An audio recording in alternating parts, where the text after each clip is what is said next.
Karbala के जलते रेगिस्तान में जहां सूरज की तपिश हद से गुजर चुकी थी और फुरात का पानी बस नजरों के सामने था, एक ऐसी दास्तान लिखी गई जो सदियों तक दिलों को झंझोड़ती रहेगी। सोचिए, सिर्फ 70 जानबाज, जिनमें औरतें और मासूम बच्चे भी शामिल थे, एक ऐसी फौज के सामने खड़े थे जो यजीद के हुक्म पर अम्र बिन साद की क़ियादत में 1000 से बढ़कर 3000 हो चुकी थी। इस दर्दनाक मैदान के मरकज में थे इमाम हुसैन, नबी करीम सल्लल्लाहु अलैहि वसल्लम के नवासे, और उनके वफादार भाई हजरत अब्बास, जिनकी बहादुरी दुश्मन के दिल में खौफ पैदा करती थी। गद्दारी के साए, प्यास की शिद्दत और बीबी सकीना जैसी मासूम बच्चियों के पानी के लिए भिलकते चेहरे, फिर भी ये खानदान जुल्म के आगे झुकने को तैयार न था। ये है करबला की वो कहानी जो सिर्फ जंग नहीं बल्कि ईमान, वफा और कुर्बानी का अमर पैगाम है। तो चलिए इस दर्दनाक सफ़र पर चलते हैं जहां हुसैन रदियल्लाहु ताला अन्हु के खून ने इस्लामी तारीख के सबसे रोशन और गमगीन सफ़े लिखे। मदीना की गलियों में 4 हिजरी में हज़रत हुसैन इब्ने अली रदियल्लाहु ताला अन्हु पैदा हुए, जो नबी के दिल के नूर थे। उनकी वालिदा हज़रत फ़ातिमा और वालिद हज़रत अली रज़ियल्लाहु ताला अन्हुमा थे। अपने बड़े भाई हसन के साथ हुसैन नबी के घर का सुकून थे। नबी ने फरमाया, मैं तुम्हारे लिए कुरान और अहलल बैत छोड़ रहा हूँ, इन्हें पकड़ो, तुम गुमराह नहीं होगे। नबी सल्लल्लाहु अलैहि वसल्लम हसन और हुसैन को मेरे बेटे कहकर पुकारते थे और उनके साथ खेला करते थे। एक बार खुतबा देते वक्त नबी सल्लल्लाहु अलैहि वसल्लम मिंबर से उतरकर उन्हें गोद में उठा लिए, लेकिन ये सुकून ज्यादा ना रहा। हुसैन जब 7 साल के थे, नबी और 6 महीने बाद उनकी वालिदा वफात पाई। नबी सल्लल्लाहु अलैहि वसल्लम के बाद पहले 3 खुलफा के दौर में उम्मत ने काफ़ी तरक्की की, लेकिन हज़रत अली के वक्त फितने उठना शुरू हो गए। जंगे जमाल और जंगे सिफ़ीन ने हज़ारों को शहीद किया। कूफा के लोगों ने अली के साथ वफादारी का दावा किया, लेकिन अक्सर धोखा किया। एक शख्स ने अली रज़ियल्लाहु ताला अन्हु से पूछा, पहले खुलफा के दौर में ये फितना क्यों नहीं उठा? अली ने जवाब दिया, उनके पास हम जैसे लोग थे, लेकिन मेरे पास तुम जैसे लोग हैं। अली की शहादत के बाद हसन ने 6 महीने खिलाफत की, लेकिन कूफा के लोगों की नाफरमानी ने उन्हें मुआविया के साथ सुलह करने पर मजबूर कर दिया। जब मुआविया ने अपनी मौत से पहले इमाम हसन अलैहिस्सलाम के साथ किए गए सुलह को तोड़ते हुए अपने बेटे यजीद को खलीफा बना दिया, तो उन्होंने यजीद को चेतावनी दी, हुसैन से होशियार रहना, अगर वो तेरे खिलाफ उठा तो तू नहीं बचेगा। यजीद एक शराबी और जालिम शख्स था। यह बात अच्छी तरह समझ गया था कि इमाम हुसैन की बैत लेना सबसे ज़रूरी है, क्योंकि अगर हुसैन बैत कर लेंगे तो बाकी सब भी उसके आगे झुक जाएंगे। यजीद ने अपने गवर्नर्स को हुक्म दिया कि तलवार की नोक पर लोगों से बैत ली जाए। इसके गवर्नर्स ने लोगों को मार पीट कर ज़बरदस्ती बैत लेना शुरू कर दिया। इसी दौरान मदीना के गवर्नर वलीद इब्ने उतबा ने इमाम हुसैन अलैहिस्सलाम को रात के अंधेरे में चुपके से बुलाया और यजीद की बैत का हुक्म दिया, लेकिन इमाम हुसैन ने साफ साफ इनकार कर दिया, ये कहते हुए कि मैं यजीद जैसे जालिम का कभी साथ नहीं दूंगा। उसी रात अपनी फैमिली के साथ वो मक्का रवाना हो गए। मक्का में कई महीनों तक रहने के दौरान कूफा के लोगों ने उन्हें खत भेजे, कहने लगे, आप ही हमारे इमाम हैं, आप कूफा आए, हम आपका साथ देंगे और यजीद के खिलाफ लड़ेंगे। इमाम हुसैन ने अपने कजिन मुस्लिम बिन अकील को कूफे की हालत जांचने के लिए भेजा। कूफे पहुंचे मुस्लिम बिन अकील का लोगों ने दिल खोलकर स्वागत किया और 18,000 से ज्यादा लोगों ने इमाम हुसैन के हाथ पर बैत का वादा किया। जब यजीद को इस बात की खबर हुई, उसने तुरंत कूफे के गवर्नर नुमान इब्ने बशीर को हटाकर उबैदुल्लाह बिन जियाद को नया गवर्नर बना दिया, ताकि वो इस मूवमेंट को रोक सके। उबैदुल्लाह बिन जियाद ने चालाकी से रात के अंधेरे में इमाम हुसैन जैसा लिबास पहनकर और मुंह छुपाकर कूफा में दाखिल हुआ। लोगों ने सोचा कि इमाम हुसैन आए हैं और खुशी में उनके हाथ चूमने लगे। अंधेरे की वजह से किसी को सच्चाई का पता ना चला। उबैदुल्ला महल में पहुंचा और अगले दिन अपनी असलियत जाहिर कर दी। धमकी दी कि जो हुसैन का साथ देगा उसका अंजाम बुरा होगा। उसने मुस्लिम बिन अकील को पकड़कर महल की छत से फेंक कर शहीद कर दिया और इमाम हुसैन के समर्थकों को या तो कत्ल किया या जेल में डाल दिया। इस वक्त इमाम हुसैन मक्का में थे, जहां हज के मौके पर हजारों लोग उनके साथ जुड़ने का वादा कर रहे थे। जब यजीद को ये पता चला, उसने अपने जासूस इहराम के लिबास में भेजकर इमाम हुसैन को शहीद करने की साजिश रचाई। ये खबर सुनते ही इमाम हुसैन ने मक्का छोड़ने का फैसला किया। जाने से पहले उन्होंने एक खुतबा दिया, जो मेरा साथ देगा वो शहीद होगा और जो पीछे रह जाएगा वो कभी उस अजीम कामयाबी को नहीं पा सकेगा। इसके बाद वो अपने छोटे से काफिले के साथ कूफे की तरफ रवाना हो गए, ये जाने बिना कि कूफा अब उबैदुल्ला बिन जियाद के कब्जे में था। कई साथियों ने उन्हें कूफा ना जाने की सलाह दी, लेकिन इमाम हुसैन अपने 70 से 80 लोगों के काफिले के साथ, जिसमें औरतें और बच्चे भी शामिल थे, कूफा की तरफ बढ़ने लगे। वो किसी जंग के लिए नहीं बल्कि कूफे के लोगों से मिलने जा रहे थे। रास्ते में उन्हें मुस्लिम बिन अकील की शहादत की खबर भी मिली, जिसने कई साथियों का हौसला तोड़ दिया। कुछ लोग वापस लौटने लगे, लेकिन इमाम हुसैन ने फरमाया, हम अल्लाह से आए हैं और उसी की तरफ लौटेंगे। ये सफर मुझे पूरा करना है। इसके बाद काफिला फिर से कूफा की तरफ बढ़ने लगा। रास्ते में एक रात जब इमाम हुसैन सो रहे थे, उन्होंने ख्वाब में अपने नाना नबी सल्लल्लाहु अलैहि वसल्लम को देखा, जिन्होंने फरमाया, ए हुसैन आगे बढ़ो, अल्लाह तुम्हें शहीद देखना चाहता है। यह ख्वाब सुनाकर इमाम हुसैन ने अपने साथियों से कहा, जो वापस जाना चाहते हैं चले जाएं, क्योंकि अब मेरे साथ रहने वाला शहीद होगा। कुछ लोग छोड़ गए, लेकिन वफादार साथी उनके साथ रहे। रास्ते में उनकी मुलाकात जुहैर बिन कैन के काफिले से हुई। जुहैर ने अपनी बीवी को तलाक दे दी और कहा, मैं अब इमाम हुसैन के साथ अपनी जान दूंगा। यजीद को जब पता चला कि इमाम हुसैन कूफा की तरफ बढ़ रहे हैं, उसने हुर बिन यजीद को 1000 सिपाहियों के साथ भेजा। हुर ने इमाम हुसैन के काफिले को दरियाए फुरात के किनारे करबला के रेगिस्तान में रोक लिया। जब इमाम हुसैन ने पूछा, ये कौन सी जगह है, तो जवाब मिला, ये करबला है। उनकी आंखों में आंसू आ गए और उन्होंने फरमाया, यही वो जगह है जहां हमारा खून बहाया जाएगा। उन्होंने हुक्म दिया, यहीं खेमे गाड़ दो, अब हम आगे नहीं बढ़ेंगे।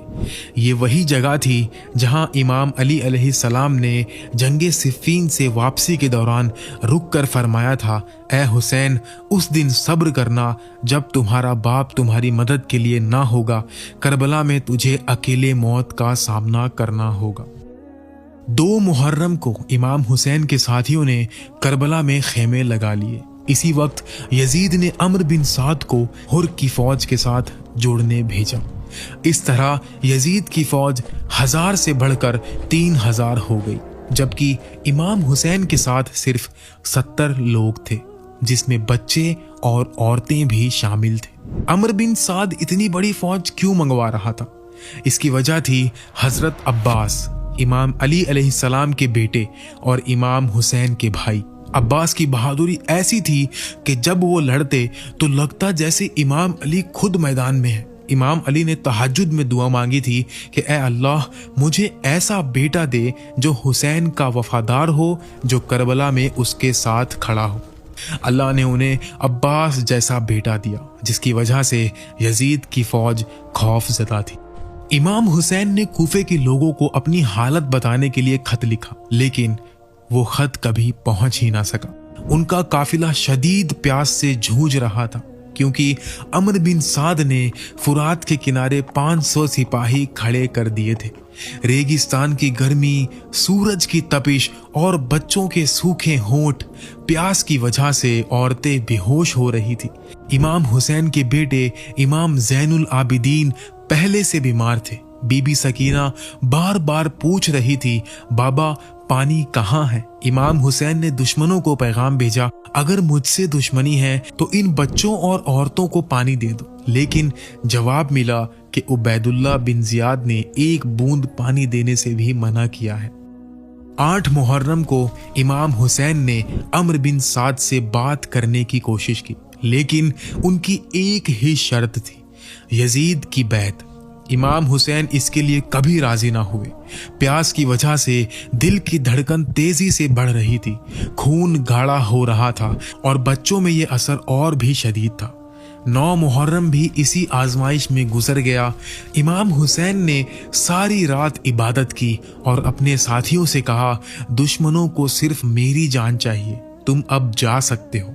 उन्होंने चिराग बुझा दिए, लेकिन जब रोशनी जलाई तो एक भी साथी उन्हें छोड़कर नहीं गया। हुर बिन यजीद, जो इमाम हुसैन की इज्जत करता था, ने अम्र बिन साद के खिलाफ बगावत करके इमाम हुसैन की फौज ज्वाइन कर ली। 10 मुहर्रम का सूरज चढ़ा। इमाम हुसैन यजीद की फौज के सामने आए और पुकारे, ऐ लोगों, देखो मैं कौन हूं। क्या मैं तुम्हारे नबी का नवासा नहीं? क्या सिर्फ इसलिए मुझे कत्ल करना चाहते हो कि मैंने यजीद की बैत से इनकार किया? दुश्मन खामोश रहे। इमाम हुसैन ने अपनी छोटी सी फौज को 3 हिस्सों में तकसीम कर दिया, एक राइट, एक लेफ्ट और एक सेंटर में, जिसे हजरत अब्बास लीड कर रहे थे। यजीद की फौज ने उन्हें चारों तरफ से घेर लिया। फजर की नमाज के बाद जंग शुरू हुई।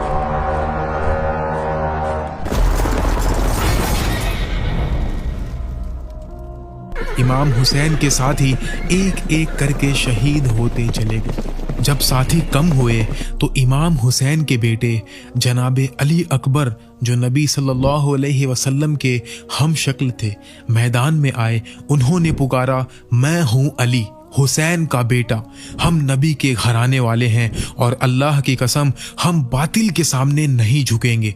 यजीद की फौज उनके चेहरे को देखकर सन्नाटी छा गई। कई ने नजरें झुका ली क्योंकि उनका चेहरा नबी जैसा दिखता था। अली अकबर ने दुश्मनों को एक के बाद एक खत्म किया, लेकिन दूर से किसी ने उनके सीने में नेजा मारा। वो गिर पड़े और इमाम हुसैन को पुकारा।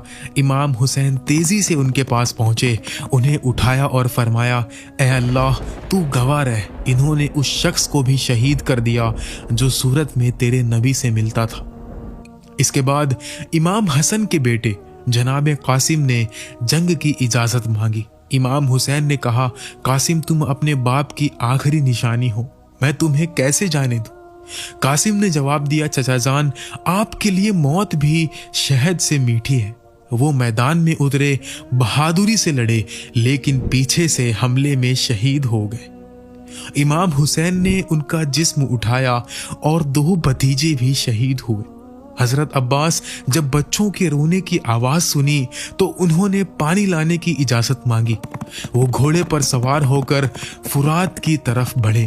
दुश्मनों को चीरते हुए दरिया पर पहुंचे। उन्होंने पानी लिया, लेकिन जब याद आया कि खानदान प्यासा है तो पानी गिरा दिया। मशकीज़े में पानी भरकर वापस लौटने लगे, लेकिन दुश्मनों ने उनका एक बाजू काट दिया।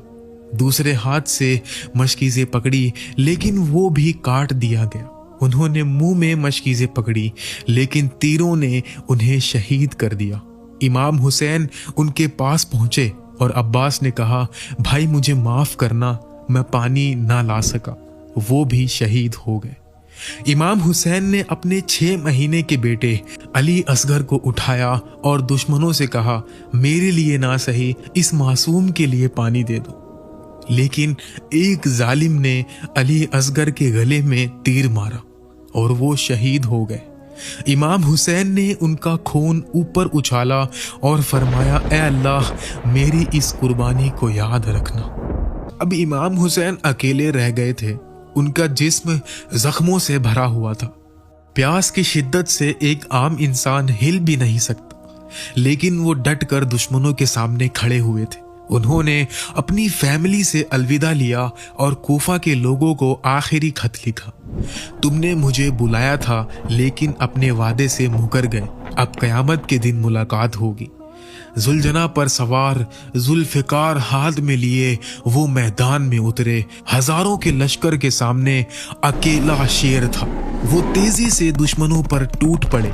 तलवार से उन्हें चीरते हुए दुश्मनों की गर्दनें हवा में उड़ रही थी। कई सिपाही हैरान थे, कहते हमने कभी किसी को इस प्यास और जख्मी हालत में ऐसे लड़ते हुए नहीं देखा। अम्र बिन साद ने देखा तो हुक्म दिया, चारों तरफ से हमला करो, दूर से तीर बरसाओ। हजारों तीरों ने इमाम हुसैन को घेर लिया। उनका जिस्म तीरों से भर गया। वो जलजना से गिरे और सजदे की हालत में शहीद हो गए। शिम्र ने इमाम हुसैन के सीने पर अपने नापाक पांव रखे और उनके सर को तन से जुदा कर दिया। उनके खेमों को लूटा गया, औरतों और बच्चों को कैदी बना लिया गया। इमाम हुसैन की शहादत के बाद एक ऐसा इनकलाब उठा जो आज तक जिंदा है। कूफे के लोगों ने उनकी कब्र पर आकर कसम खाई कि वो यजीद के खिलाफ लड़ेंगे। उन्होंने जंग की और शहीद हुए। मक्का में अब्दुल्ला बिन जुबैर ने यजीद की बैत से इनकार किया और हजारों मुसलमान शहीद हुए। मदीना के लोगों ने भी यजीद के खिलाफ बगावत की और हजारों शहीद हुए। सदियों बाद अब्बासी खिलाफत ने उमैया हुकूमत को ख़त्म किया। इस दर्दनाक और रोशन सफ़र को मेरे साथ याद करने के लिए शुक्रिया। करबला की कहानी सिर्फ एक वाक़या नहीं बल्कि एक सबक है, हक के लिए लड़ने का, वफा का और कुर्बानी का सबक। इमाम हुसैन के जज्बे को अपने दिलों में जिंदा रखें और उनके पैगाम को दूसरों तक पहुंचाएं। अगर आपको ये वीडियो पसंद आई तो प्लीज़ लाइक का बटन ज़रूर दबाएं, चैनल को सब्सक्राइब करें और बेल आइकन प्रेस करना ना भूलें ताकि आपको हर नई वीडियो का नोटिफिकेशन मिल सके। अपने कमेंट्स में हमें ये बताएं कि आपको करबला की कहानी का कौन सा हिस्सा सबसे ज़्यादा छू गया, और इस वीडियो को अपने दोस्तों और फैमिली के साथ शेयर ज़रूर करें। मिलते हैं अगली वीडियो में, तब तक के लिए अल्लाह हाफिज़।